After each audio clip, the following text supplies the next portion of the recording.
Okay. So this right here is an exodia deck, right? It's nothing but exodia. This is what I called my banned exodia. Because the only reason why it's banned is because I have pot of greeds in there. But for the most part, it's not really banned. It's just we don't like using it in this house because it's too overpowered. And I'm going to show you that today. The banned exodia deck in this house. 60 card deck, I believe. This is an entire 60 card deck. Limited with very, very few monsters and mainly spells and traps.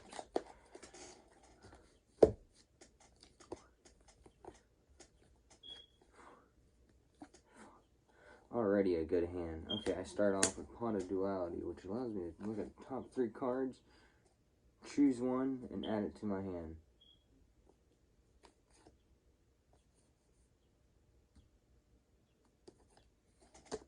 Alright.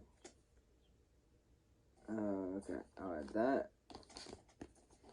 Shuffle the rest back into the deck.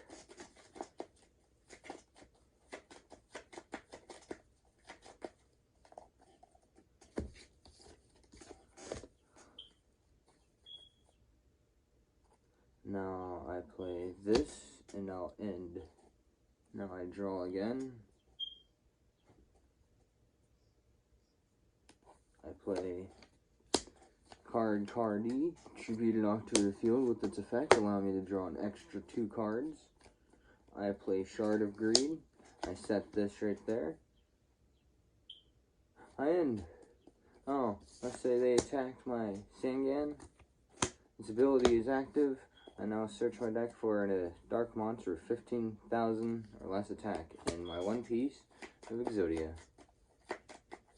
Now I'm going to just keep the pieces of Exodia off to the side to show you how fast it is just to get them out. Alright, so they end.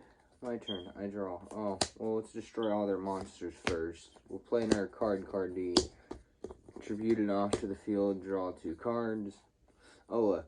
Another piece of Exodia, and I forgot to pull that one out of my hand. That's already 3 pieces onto the field. I can't do anything. I end. Their turn. Oh, let's say they attack me directly. I play this, ends their battle phase. My turn. I draw. I tribute this off to the field. Now that has 2 counters for each draw phase, and I draw 2 cards. Oh, would you look at that? I set this face down. I play Shard of Greed once again, and I clear their field again with Regeki. I end.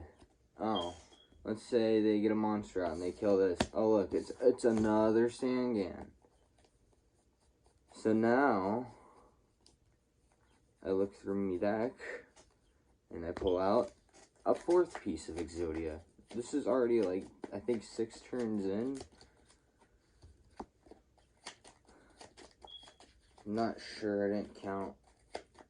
But, now that I have 4 pieces of Exodia, let's say,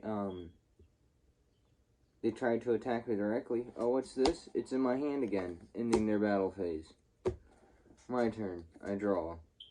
Oh, would you look at that? I play Dark Eruption. It allows me to target 1 dark monster with 15 less to attack in the graveyard and add it to my hand.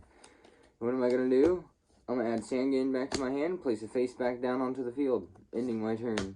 Oh no, they attack Sangan? Look. You see? 5 pieces of Exodia. 1, 2, 3, 4, 5. Pretty damn fast, huh? Well, there's multiple strategies with this. Like, it's mainly draw cards.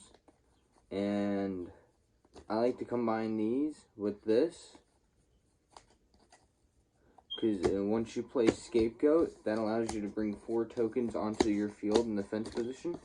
But you have to wait a turn before you can do anything else. So you combine it with Swords of Revealing Light to keep them protected. Now that your next turn once your next turn starts, you draw your card. You take 2 of these, XYZ summon them.